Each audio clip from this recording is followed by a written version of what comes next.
All right, hey guys, another short video with something else I'm working on. Of course, you guys are going to think I'm crazy because I work on 10 things at a time, and right now I probably got 10 things in the works somewhere around the bench, some further along than others, some in paint, but this one I've been going through and prepping this thing, but I'll kind of do this as like a kit review, so let's just jump into it. So it's the Mobius 67 F350 ramp truck. You guys know I like these ramp trucks. I'm working on that giant semi ramp truck thing now, that Tyrone Malone thing.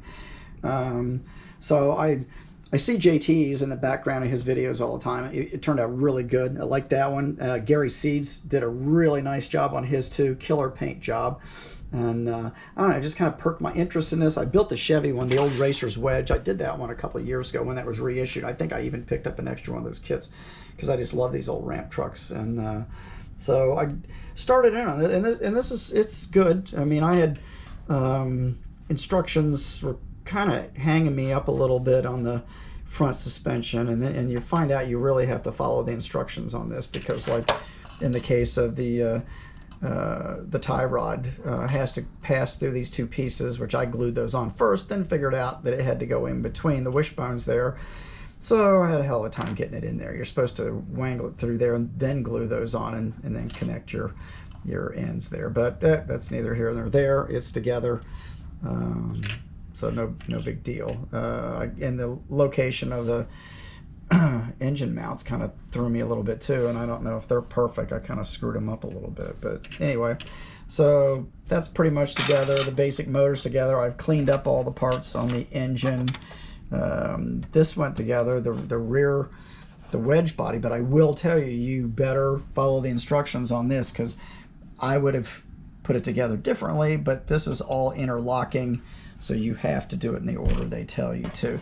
It's pretty good right down to the very end when I put the right side on. Got a little bit more of a gap up there than I would have liked to have had, but not the end of the world. But for the most part, everything fits really nice. So, and what I ended up doing, these are the tires and rims that I was going to put on that large semi, which ended up just being too small, too funky looking, but they actually look great on here. I've had this mocked up, and of course it's, you know, this is different for me. I don't do the rubber band tires on way oversized rims on too much, but they actually look like they're going to adapt to this pretty well. So overall, then when I first dug into this kit, I'm like, God, there is a shit ton of parts of this thing, you know. But then you figure out as you're kind of going along that right now, most of this, there's parts for like 3 of these truck kits in there. So they've rather than do a complete tool on whatever else, I think maybe that the utility truck and I don't know what else, maybe a stock version, those parts, a lot of those parts are in this kit. They share the same trees, so a lot of that's in here. So I got a whole bag of that stuff, but I mean there's still plenty of parts that still have to go in here, but it looks like it's going to be a good build, so I'm pretty stoked with that. Only other thing, something I wanted, let me sit this down, something that I wanted to just, and I'm not going to get on a rant because I don't like rants, and don't worry, it's not politics. It will never be politics. But I was having this discussion with somebody the other day, I think it was Chuck Darnell, about limited editions. And it's funny because, you know your phones and your computers are listening to you because we're discussing limited editions, and the next day, when I get on YouTube, one of the guys from one of the big diecast distributors is on there talking about limited editions and how the market is being kind of, people that are participating in that market are just getting scammed when it comes down to it. And there's people hoarding those things, and it's that way with Hot Wheels and die-casts and model kits. I mean, we've all seen it before, and a lot of us are crossover collectors with all of the above. And so you know, you got people hoarding up, you know, somebody's buying up all of the Hirahata Mark Hot Wheels, all of them. I mean, you know, I've seen people posting on Facebook, oh, I scored 20 Mercs today.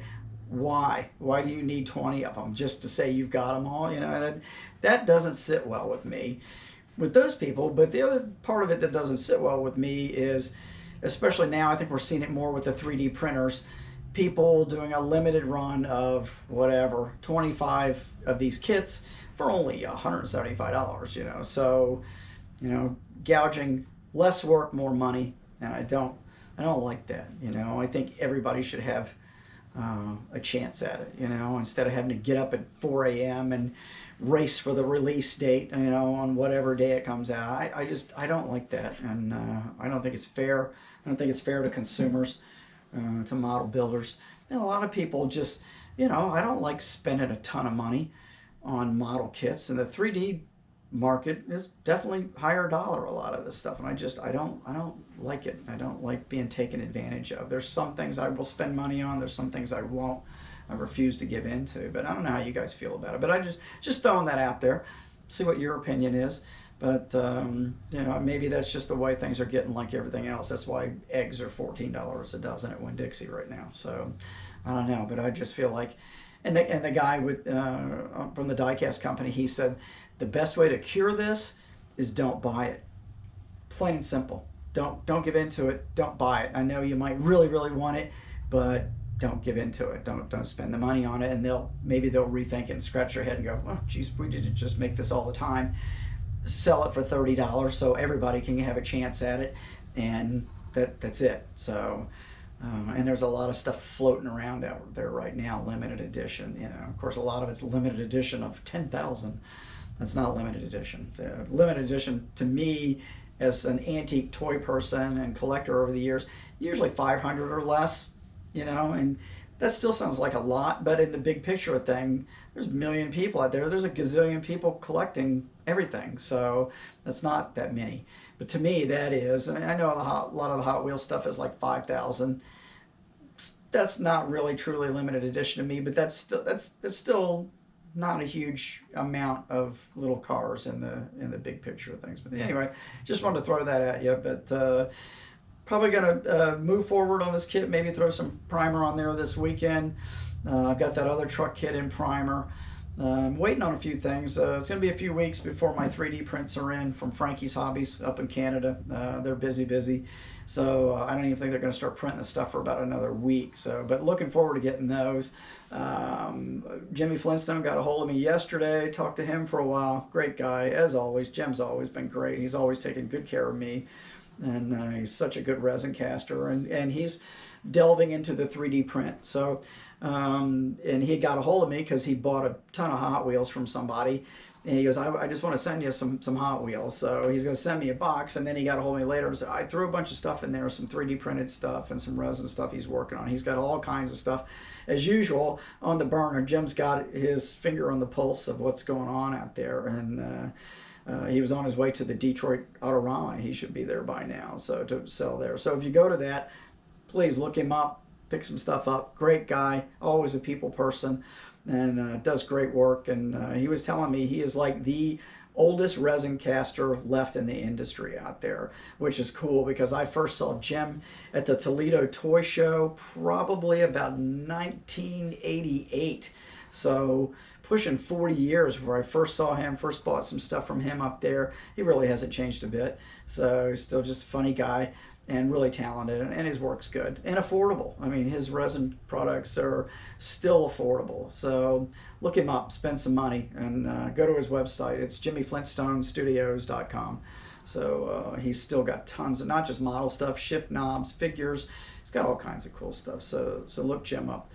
So anyway, that's about it for now. I'll probably maybe do something Sunday with model cars and coffee if I get any work done on anything. Not sure what all I got to do this weekend, but get some other stuff going. I hope to get some base coat paint maybe on that big truck anyway. I've kind of figured out what I'm going to do on the paint scheme on that. So anyway, stay tuned. I will see you again hopefully in a few days, but have a good weekend if I don't. Thanks.